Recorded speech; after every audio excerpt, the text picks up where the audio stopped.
Ngengub'Ebhokhwe. Oh, Nazibo.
Ngengub'Ebhokhwe ntungu.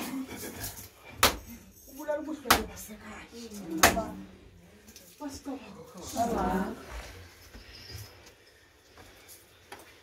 Amshelile.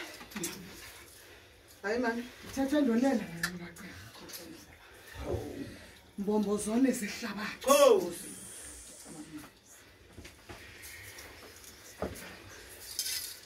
Umcimbi wokuqala.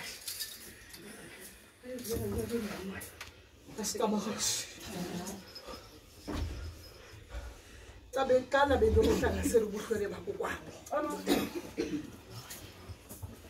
Yavuma zinkundla zekhaya. Sayomleke ngithe. Waphuma ephilile. Bazomnika uluqa. Yavuma itsoko yakhe. Kodwa bephile ndithethe. Kuthiwa kusutyiwe. Xa ngoku ndizocelebrate. Ndizovuisana nesikhaya. Ndizovuisana nonogqaluko. Kudlala zonke. Ngihlala sekhaya. Kuli wakwaThahla. Wakwandaye. Singabhomboloza sithethe. Basitolobushe. Kodwa nansi into inqaba mhlekazi. Umuntu utshintshwa nento engaka. Amakho. Kodwa bephinde ndithethe ndabakazi. Akazokunika imali kancinci amakho. Khangulelele kwakhona le bhokhwe amakho. Oh, manilele njanjilelanga mna.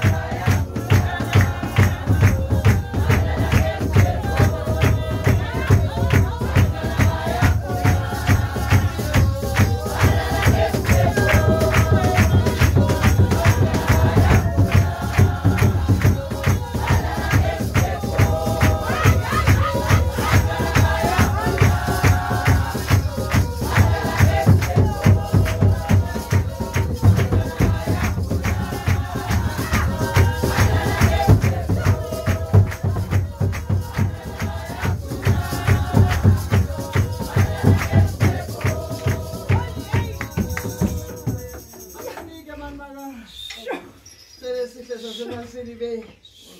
Kamu. Ndidlile. Wasibaba. Anibuyisele kuwe nona. Tama.